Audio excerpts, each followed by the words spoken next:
to another Friday. And I'm going to share my slides. I want to begin today with a little bit of good news. In the sense that some of you have been attending these webinars through January, and now it's March.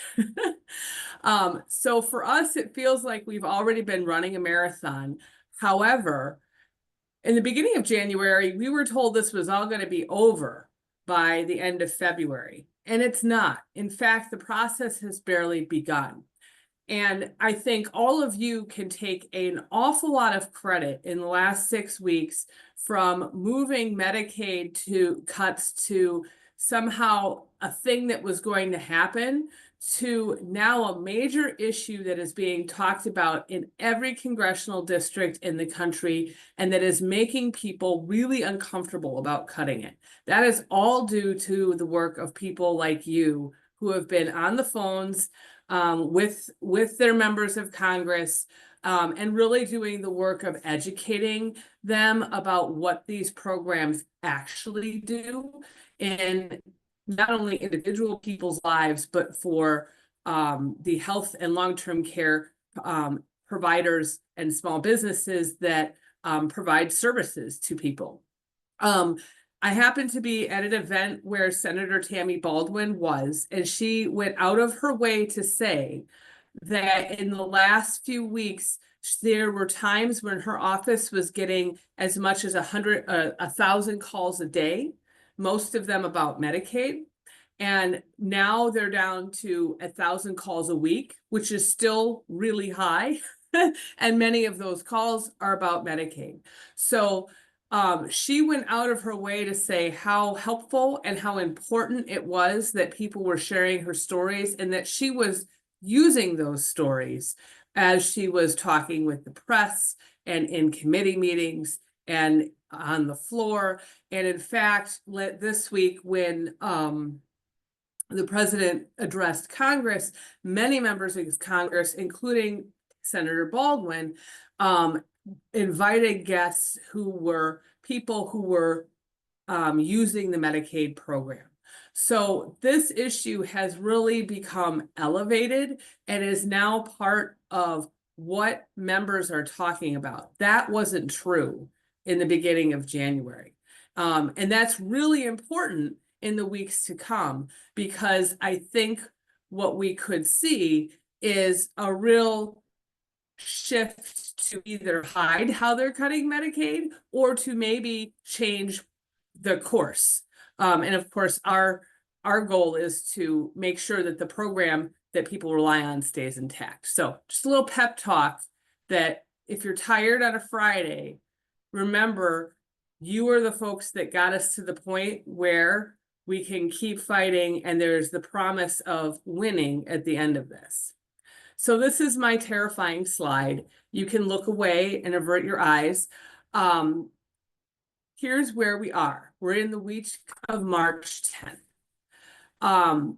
Next week, we have a big decision about whether the government keeps operating. The money for the government to continue doing its routine business runs out unless Congress does something by March 14th at midnight. So that date is next week.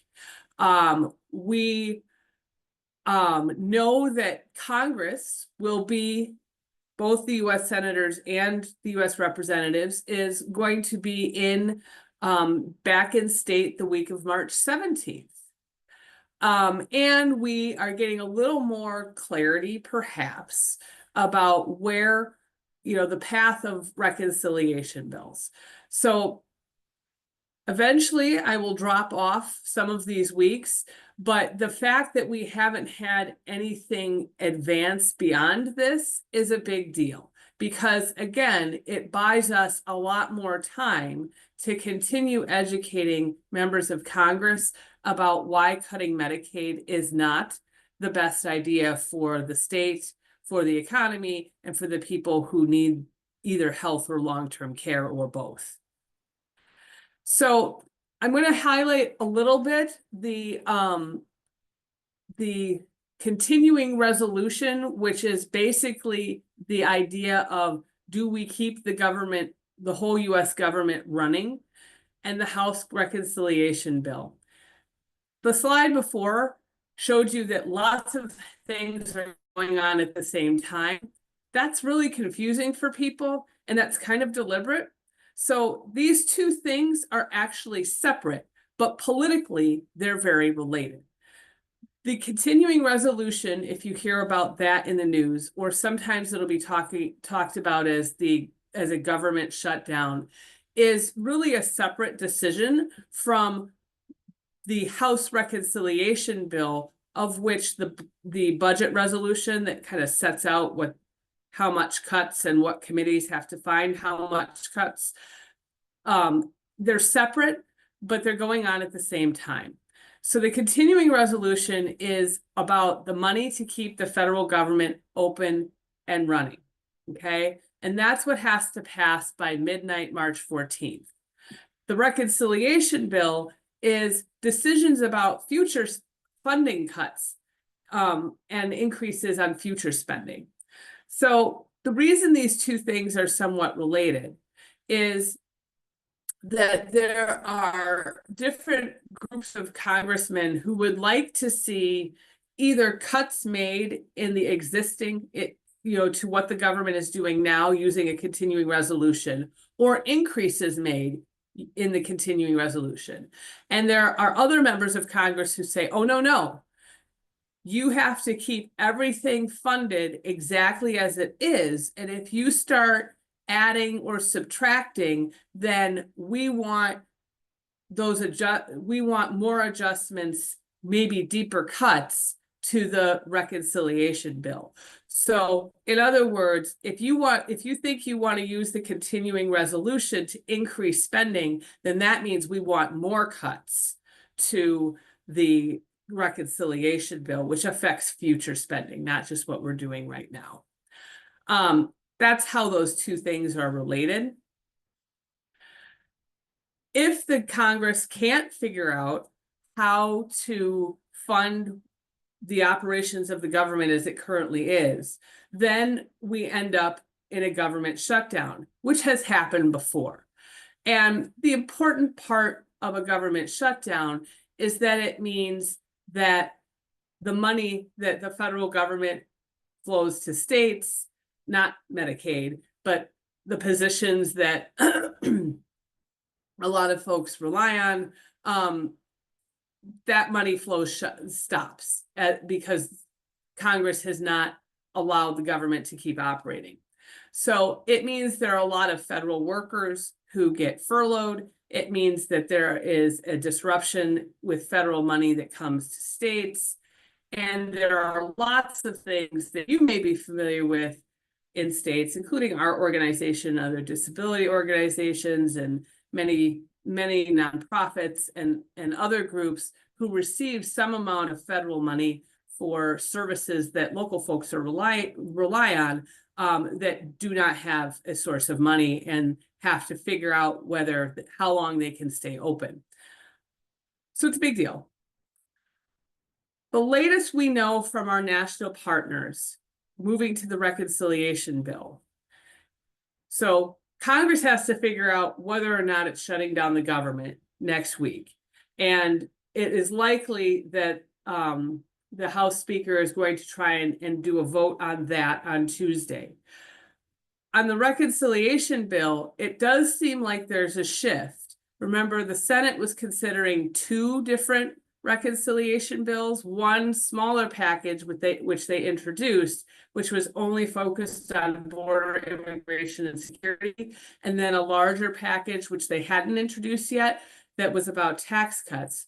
Whereas the House passed the budget resolution last week that really wanted one bill to do both border immigration and security and the tax cuts. And the tax cuts piece is a large part of how the offsets for those tax cuts were going to come from Medicaid cuts. So there's been a conflict between the US Senate and the House about which way to go. Do we do it all in one bill, which is what the House wanted and how they passed their budget resolution last week, or do we do it in two separate bills? And it looks like the Senate may be moving towards maybe we should do the one bill strategy, which means all the things that Congress wants to do, tax cuts, which need to be funded maybe by Medicaid cuts and other cuts to programs people rely on, and all of the things they want to do to increase funding for border immigration and security would get combined into one bill.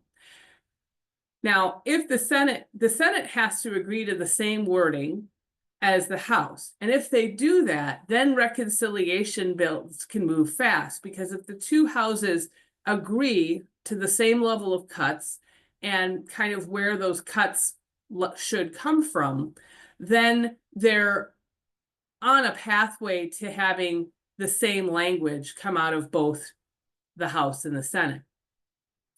This week, Leader Thune, who's the Senate Majority Leader, is talking to his senator colleagues to talk about what they think of the House's ideas to fund the tax cuts.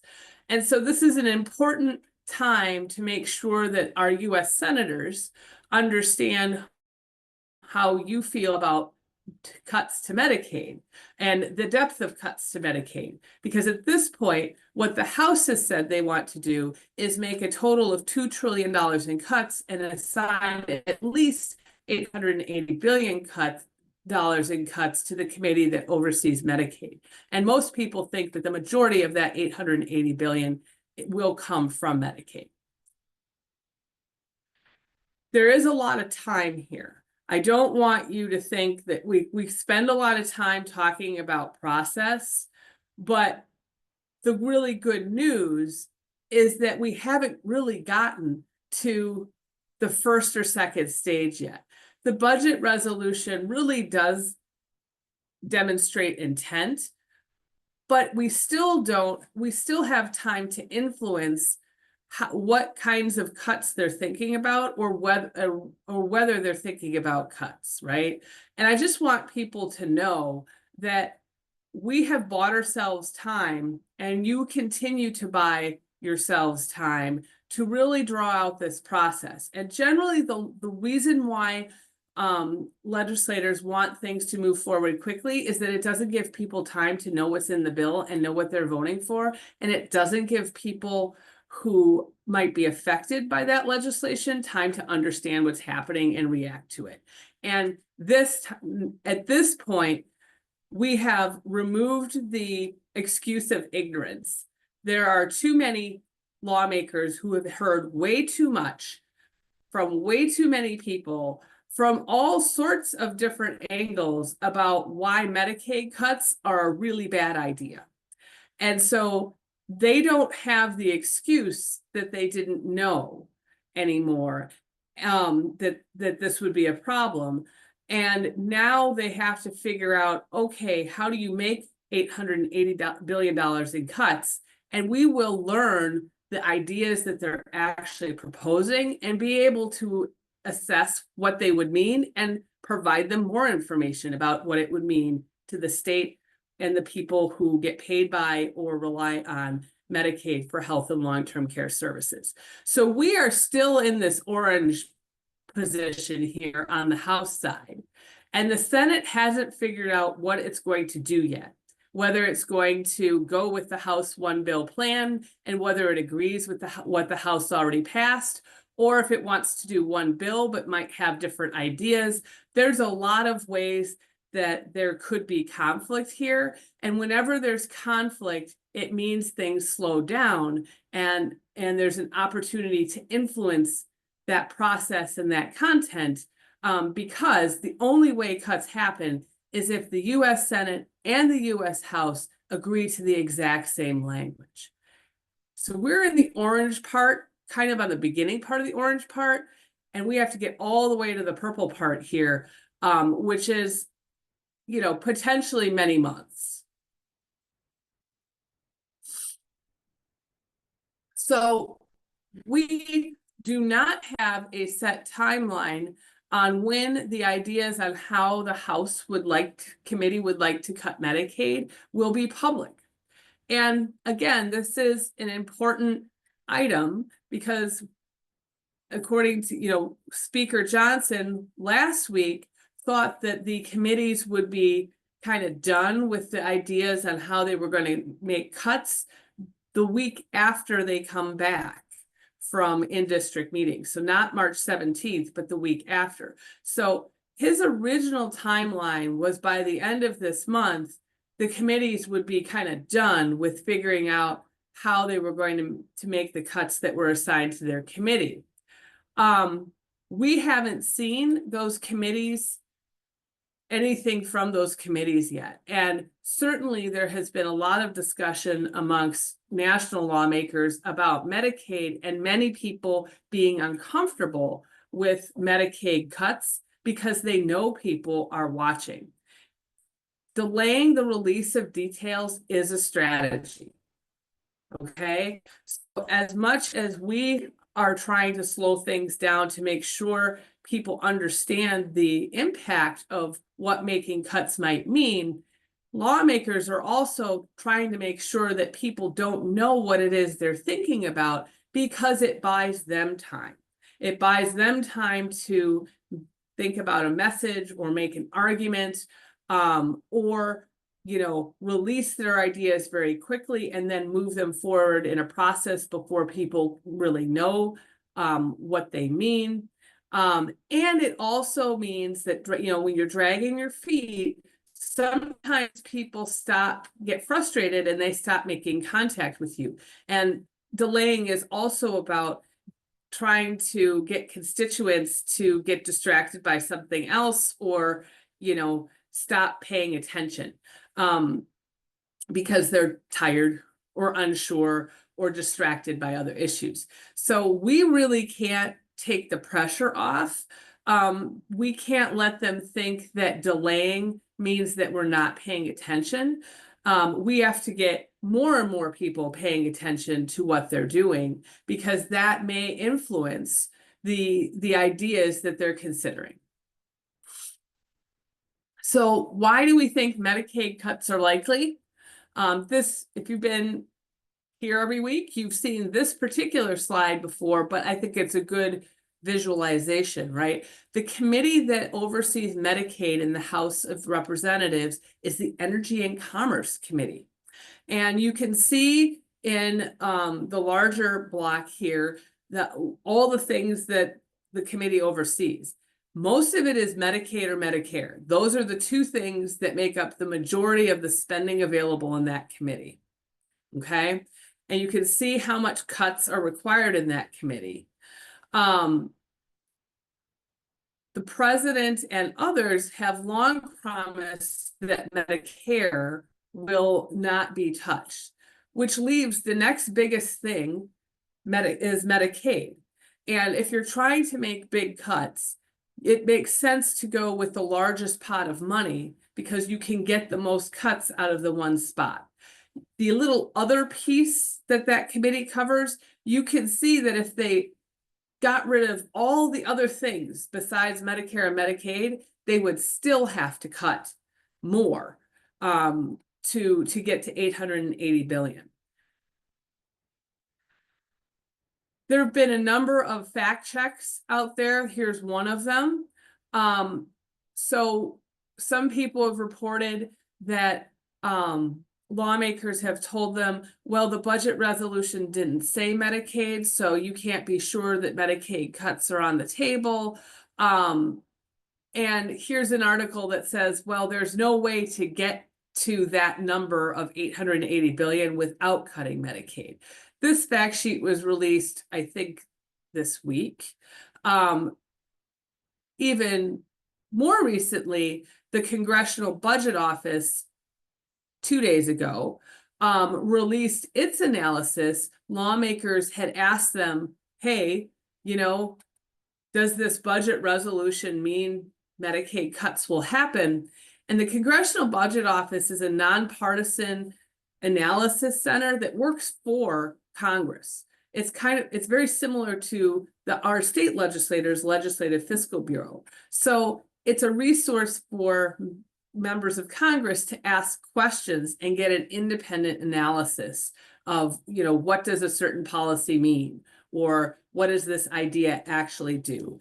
And their analysis came back very, very clear that no, there is no mathematical way that you can reach $880 billion in cuts out of the Energy and Commerce Committee without deep cuts to Medicaid, even if they eliminated funding for other programs overseen by the committee and made cuts to Medicare. So very clearly, yes, the level of spending cuts assigned by the budget resolution does mean cuts to Medicaid, a minimum of $300 million if you cut everything else the committee does, which isn't going to happen, and made cuts to Medicare, which people have promised wouldn't happen. And I think that this is a great opportunity to make sure you follow up with your lawmakers and make sure that they know that that the Congressional Budget Office has said, yes, absolutely, Medicaid cuts are going to be something that would come out of the reconciliation process from the budget, if the budget resolution that is passed goes forward. This week, the president also addressed Congress, and there were lots of folks who were listening to that speech to see what, if anything, was going to be talked about related to health care, Medicaid, Medicare, the Affordable Care Act. There was no comments about health care really in the speech the president gave. And there were no or promises to not cut Medicaid or Medicare or Social Security for that matter. There was a promise on tax cuts, and many people interpreted the speech that he gave as a reference to the House's reconciliation bill, which again requires $2 trillion in spending cuts and at least $880 billion from Medicaid. There were also some statements about additional ideas that would reduce the amount of money coming into the federal government by not taxing certain income, like on no tax on tips or Social Security income. And now those are ideas that have been stated before publicly, but are currently not part of what that House reconciliation bill is considering doing. So again, those are big ideas that are outside of what we've already passed. Obviously, if you're reducing the amount of money coming into the government and also wanting to keep, tax cuts that reduce the amount of money coming into the government, the less money comes into the government, the more cuts you might need if you're interested in not creating more of a deficit. The president also talked about, wanting funding for the border, immigration, and defense priorities that he has quickly, but there was also no indication on whether he would prefer the Senate or the House's 1 or 2 bill approach. And later in the week, it was clear that the Senate is considering the House's 1 bill approach now. There was another part of the speech that really was more focused on Social Security, and claimed that there was hundreds of billions of dollars in fraud. I'm flagging that for us because the same messaging has also been discussed with relation to Medicaid. And in the case of Social Security, it's been well established that there's an old programming language that doesn't have a date stamp. And so they found a workaround. And many of the claims that the president laid out about people who are over a certain age being paid dollars, that is not true. So, again, it's unclear what they're referencing when they say there's hundreds of billions of dollars in fraud. But the same kind of messaging it has been kind of rolling in the last several weeks about Medicaid. And I want to go through why we think that's important. Last week, Speaker Johnson also publicly said, hey, there are two ideas on the Medicaid cut list that we don't want to use. But again, the House budget resolution has been passed. So the level of cuts required is the same. The ideas on how to do it, okay, they're more limited, but you still have to get up to the same amount of cuts. And the messaging from lawmakers has shifted to very similarly to what we heard in Social Security, accusing Medicaid of hundreds of billions of dollars in fraud, waste, and abuse. Part of the messaging is trying to make the case that we won't actually be cutting Medicaid, because if we just stop the people or businesses getting paid for things that they shouldn't be paid for, then we can lower how much we're spending on Medicaid, and it won't actually affect people who are using services. I don't think that is true. There's kind of two ways to think about what they're talking about. One is the idea that there are people who are in Medicaid, individuals who shouldn't be, and the other idea is that there are people who get paid by Medicaid for health or long-term care services who are getting paid for things that they shouldn't be. Remember, Medicaid is a reimbursement program, so it's only paying for work that's already been done, and the money doesn't go to individual people. Fraud is a criminal act, but waste and abuse is very subjective. So the idea of what Medicaid should or shouldn't spend money on, that becomes a little bit dangerous, because there are lots of things that Medicaid spends money on that are very useful for people who need them, that somebody who's not familiar with the program might think, well, do you really need your wheelchair upgraded every 5 years? Could you go 10? Those types of conversations are where waste and abuse becomes subjective. The other implication when they say fraud, waste, and abuse, there's 3 words there: fraud, waste, and abuse. But the implication is that all of those hundreds of billions of dollars are mostly fraud, like things that should not be happening. And why would you talk about that? I think it's important for people to know that if the public buys into, oh, sure, there's a large amount of fraud, you're creating an expectation that you shouldn't be surprised that many people lose benefits, or that your spending goes way down, right? It allows a narrative. If you think that there's a bunch of wasteful spending that is fraud, then it allows folks to think that maybe the people who lose their benefits did something wrong, right? And that is probably not going to be what happens. We'll see that on the next slide. The reality is, if there are people who cannot get in or find it hard to stay in Medicaid, who are eligible to be in those programs, or there are businesses that find it harder to get paid for the work they've already done, that's what results in the savings, right? Not having to pay for people's health or long-term care, or not having to pay the providers who provided it.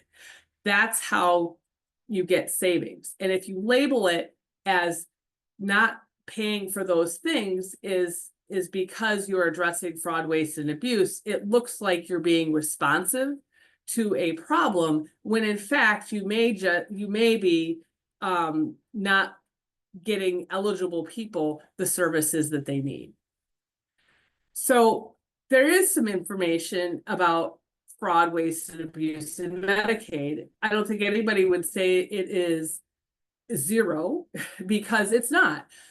This is a program that really moves a lot of money around. It pays a lot of health and long-term care providers on a daily basis for work they do for millions of people. So I don't think the message is there's absolutely a 0 occurrence of fraud, waste, and abuse. But what we can find is that the number seems to be between 30 and 50 billion, which is, not insignificant, but it's not hundreds of billions. and it's not 880 billion. So the amount of potential fraud, waste, and abuse, first of all, is only an estimate. And what we do know is that most of what is in that bucket of potential fraud, waste, and abuse is actually paperwork mistakes. So 95% of the payments that Medicaid makes are proper. And then there's this other bucket of improper payments. And when you look at that bucket of improper payments, most of those are probably mistakes. Things like the physician didn't sign the form, you know, some of them are minor, some of them might be more significant, but they all get counted in the same way. And there is a small portion, if you look at this graph on the that red portion, that is maybe fraud. But again, fraud is criminal and you have to prove it. So I don't want you to think that there's absolutely nothing that's going on, but it's also true that 30 and 50 billion, not the same as hundreds of billions and not the same as 880 billion. So the idea that if you just stopped fraud, you get up to 880 billion and then there, you know, then nobody would be harmed, I think is not true.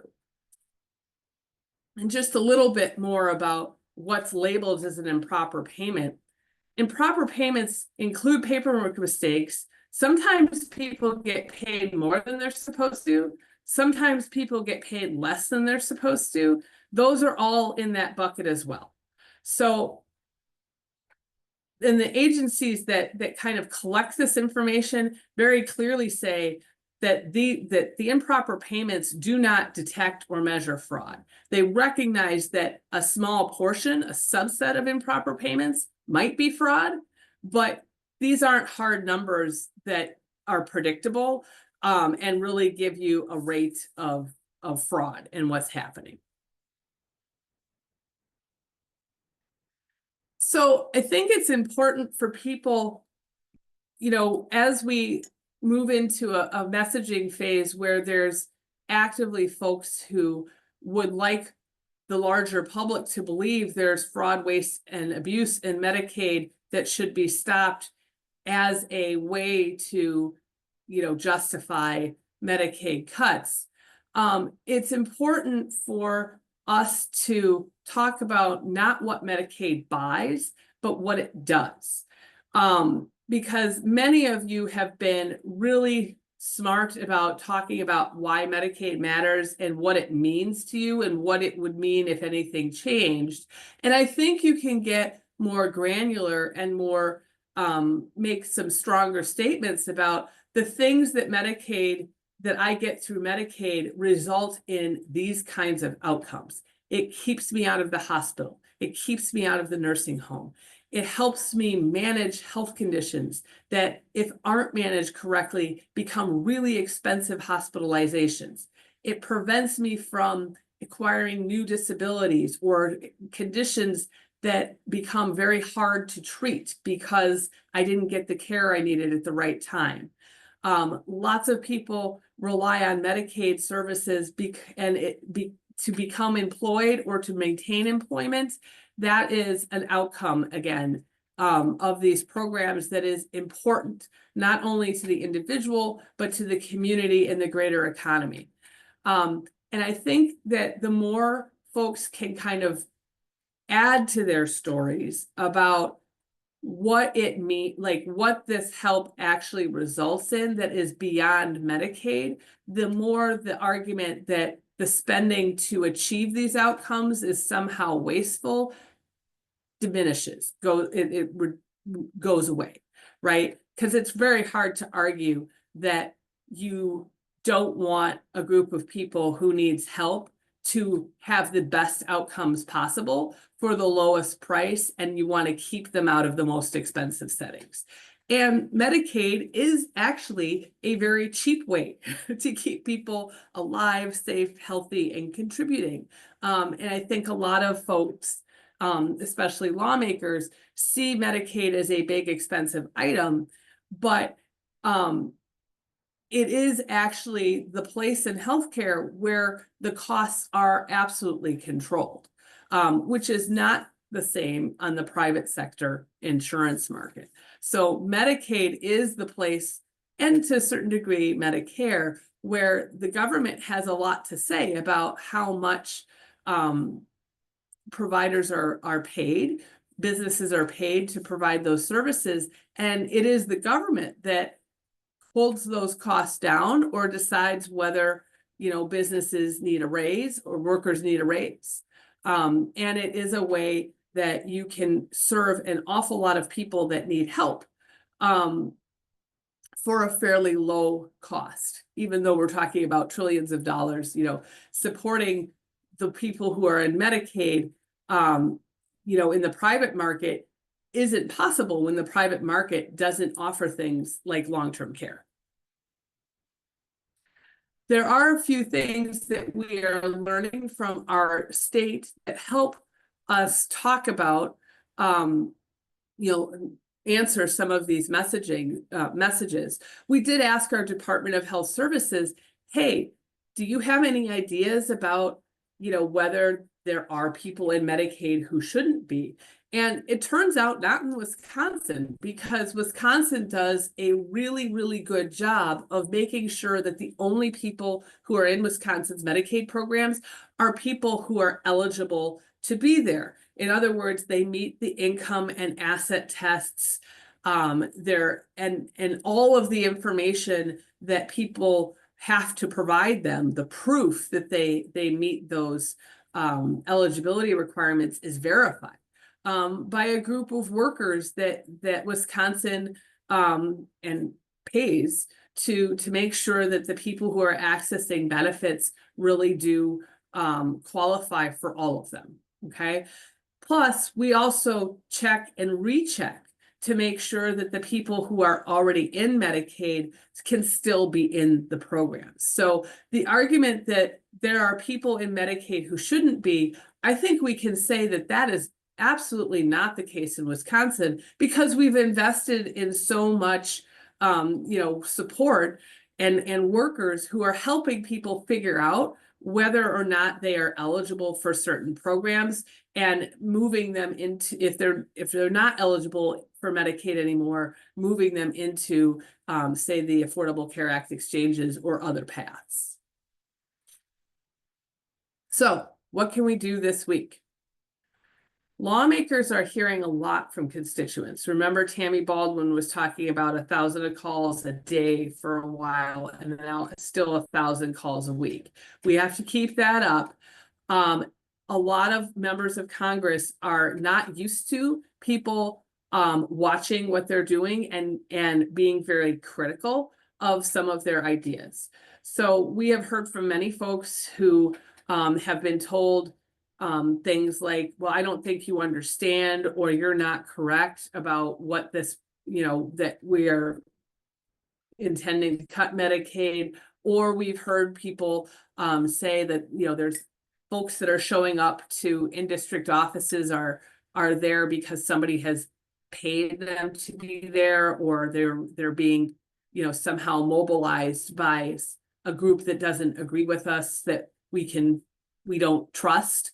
It's important to remember that discrediting or dismissing the folks that are speaking is a strategy, right?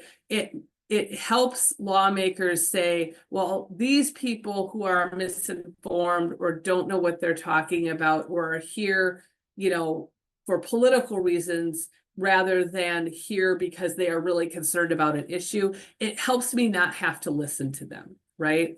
And lawmakers really don't like being watched. They don't want to be blamed for things. And sometimes they don't want to be held accountable for their decisions. But that's actually what constituents' job is. Those are all things that we are supposed to be doing for lawmakers. So the message is, even though they don't want to hear from you, doesn't mean they shouldn't hear from you. And it's probably more important right now that they hear from you very strongly a message about Medicaid and how important it is. If you haven't called in a while or emailed in a while, now's a great time to follow up. If you haven't stopped by an in-district office to chat with the staff, time to do it again. There are new things to share all the time about Medicaid. I mentioned the Congressional Budget Office paper that came out this week. There have been two really, really good articles that just came out this week that we will put in our notes about Medicaid in Wisconsin. And it really does focus on the stories of all sorts of people just like you. Those are great items to share with your lawmakers, as well as your friends and family and your greater social network. It's also time to start asking for details. We do want to see what are the ideas that you're considering to get up to 880 billion. We should have time to know what it is you're thinking about, because it's part constituents' role to help their lawmakers understand what those ideas actually mean for real people. Congress is coming home. Not next week, but the week after next. I have March 13th because technically that's a day off for Congress. If they pass their continuing resolution early in the week, they'll probably be back the 13th. If Congress goes right down to the wire on March 14th at midnight before passing a continuing resolution, they'll be back the week of March 15th, right? So you can make a call today or early next week and ask for an appointment. It's important for them to know that you know they're going to be home and that you're waiting for them to get home so that you can talk to them.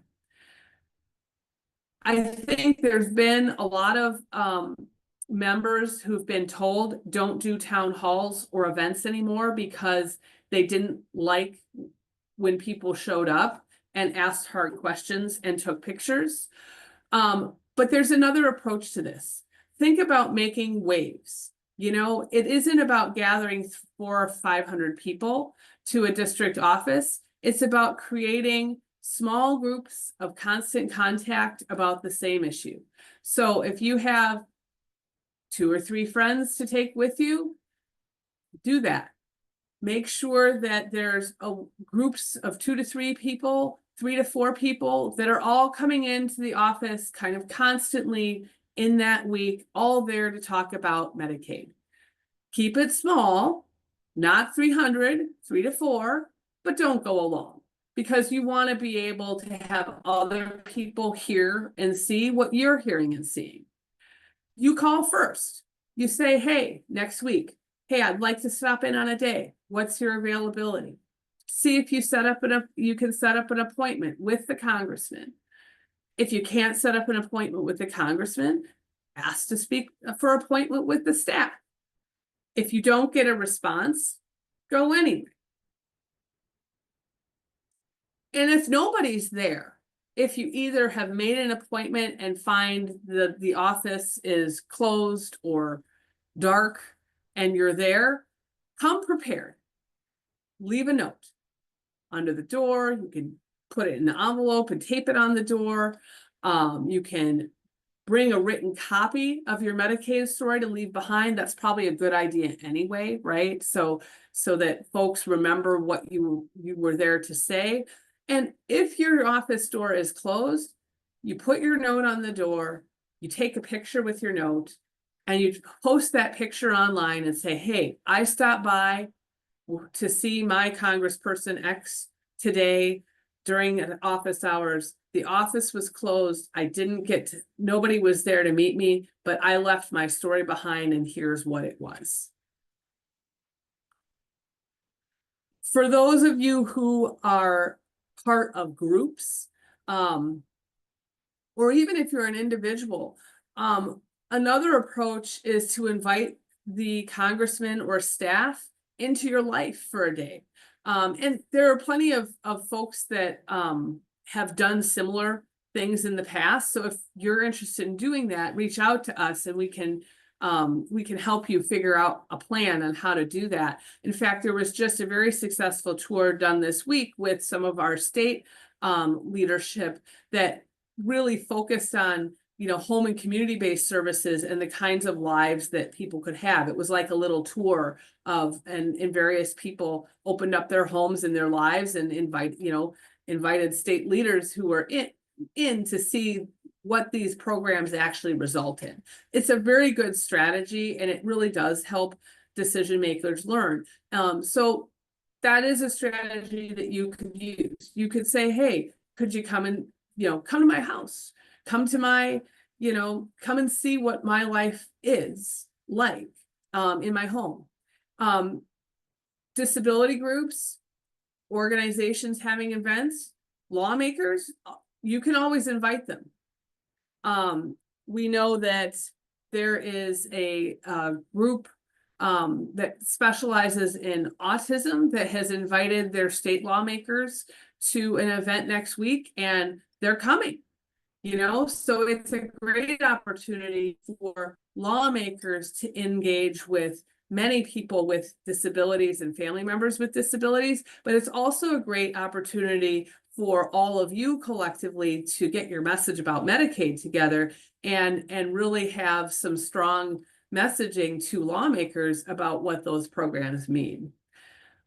For businesses who are paid by Medicaid, this is a great opportunity when congressmen come home to invite them to your business, to give them, again, a tour of, who is it that you serve? What do you do? What are the outcomes that happen for real people and their families and their communities when the funding from Medicaid is in place?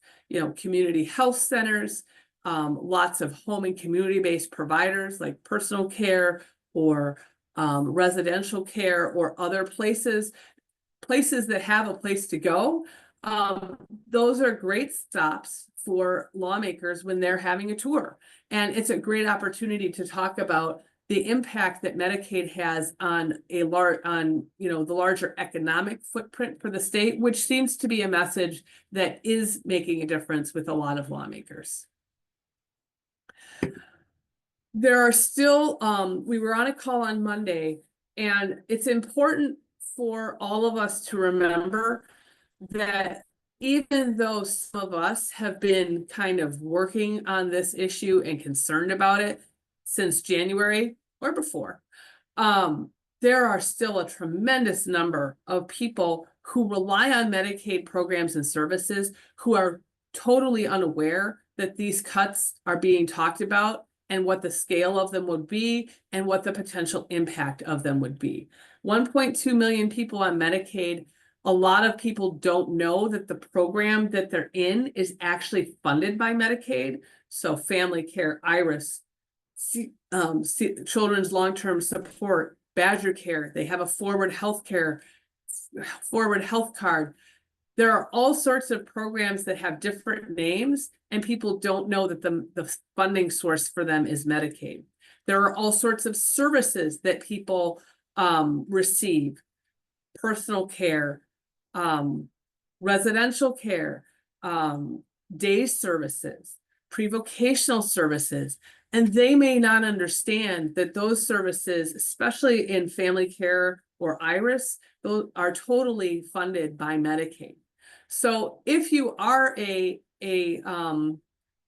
business, there is some room to start thinking about, especially as it becomes more clear that there is a budget resolution and that, yes, that budget resolution does indicate there would be fairly deep cuts to Medicaid.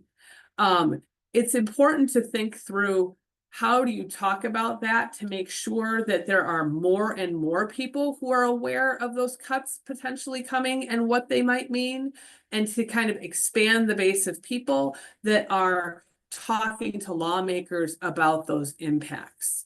For individuals too, again, we keep telling you to be very transparent with your larger networks of folks that either in real life, through your employers or your churches or other religious activities or groups that, volunteer groups you're with, and on social media. There's a real reason. When there are more and more people who are saying, ordinary people that members of the general public know for other reasons and that they trust. The idea to make sure that more and more and more people are getting the message that these things are on the table, but they don't need to happen, becomes really important. We need to grow the base of people who is concerned about Medicaid and understands that these changes could directly impact them or their family members. A lot of people in nursing homes, for example, like their families may or may not understand that Medicaid ends up being the place that you are if your private money goes away, for example. Like there are lots of people who don't know enough about how these systems work to understand that 9 out of 10 of us at some point in our lives are likely to be touched by Medicaid. Really great series. You're going to get the link. The second piece just came out today. A reporter has been working with folks across the state to try and get a handle on what does Medicaid mean to people in Wisconsin. So if you are looking for, some articles to share with your lawmakers that have great quotes from real people who use the program, this is a good one. And there was just one that came out this morning talking about the economic impact of Medicaid, that, again, if you're looking for how to follow up with your lawmaker, there's a number of great things that you can share with them. Wisconsin Public Radio did a piece about how federal Medicaid cuts could impact the state budget. Again, that is a great piece to share with lawmakers. And, our state lawmakers and state executive are starting to pay a lot of attention to Medicaid. This week, Governor Evers sent a strongly worded letter to Wisconsin's congressional delegation on the impact of federal funding cuts, not only on Medicaid, but Medicaid was the major thing that he talked about. And he included a breakdown of how many people and how much money by congressional district would be at risk if Medicaid was cut at the level that was proposed. So another action step that you can take is to contact the governor's office, thank him for the letter, let him know that you're concerned about Medicaid too and what your story is, because ultimately it helps. The more people know about your stories and the more contacts you make, the easier it is for them to continue talking about it. Just like Tammy Baldwin said, when she gets 1,000 calls a day or 1,000 calls a week, and they're all about the same subject, and they're all real people telling real specific stories, that really gives lawmakers a very strong impression, and it gives them a lot of things to say that they've heard about. Like if somebody can say, I've heard from people across the state about this issue, it really does mean that it's important to a lot of people. Our agency has also put together a new packet of infographics. Some of you or organizations you belong to have been, using some of these infographics for posts for yourselves or organizations. So we have 15 new images and blurbs for your social media that are available. And you can see the link here. Again, we'll send out the link directly in our notes after this meeting. Keep doing it. I know you're tired, but you got to keep doing all the things because it's really made a big difference. And again, we want to grow the group of people who knows about what these cuts could do and is concerned about them. Our job right now is to make it so hard for lawmakers to cut Medicaid that they don't do it. Okay, that's the goal here, is to make sure that the changes that they do aren't going to impact the people who rely on health and long-term care in Medicaid. And we've gotten pretty far on that. We've gotten their attention. We've gotten them nervous. There are a lot of people. They can't ignore it. You've been educating them. They can't play ignorance. They are understanding that you understand what those ideas that they have about cutting Medicaid mean. There's been a lot of time and a lot of media coverage, and it's been very consistent over time. It's getting harder and harder for them to hide what these cuts might mean for real people and for their states. So we're in a good position to keep building on all of that work and keep reacting and responding to what is coming next. Their new messaging that they might be launching to try and convince people that they're not really cutting Medicaid or it won't be so bad, and respond to the ideas that are eventually going to have to be public and what they mean. Our job, again, make it so hard to cut Medicaid that they don't do it. And we have been successful on this in the past. In 2017, when the ACA repeal bill came in, there were 2 big changes to Medicaid, some of the same ideas that Speaker Johnson took off the table this time, that we defeated. And again, it was the same kind of plotting, methodical, thousands of people just like you doing all the little things over a long time that got us to a place where nobody lost their health care. Some of us have been here since January. It's now March. I'd like to tell you we're in the middle of the marathon. We're not. We're still in the first part. We're in like that first 5 to 7 mile stretch where you're wondering why you signed up for a marathon at all and you'd like to stop.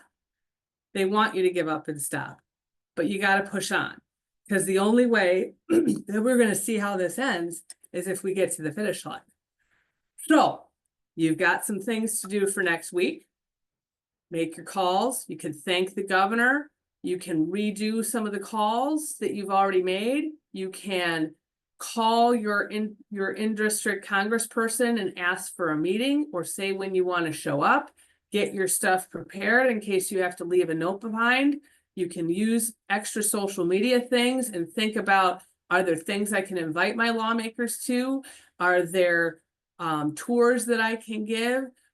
There's new information to follow up with. Lots and lots of different things that can all be really helpful in the next week and in the week after, in this important period of time where we are continuing to try and influence what lawmakers think about Medicaid and what they might want to do. And I'm exactly at 10, but we can take some questions if there are any. I'd answer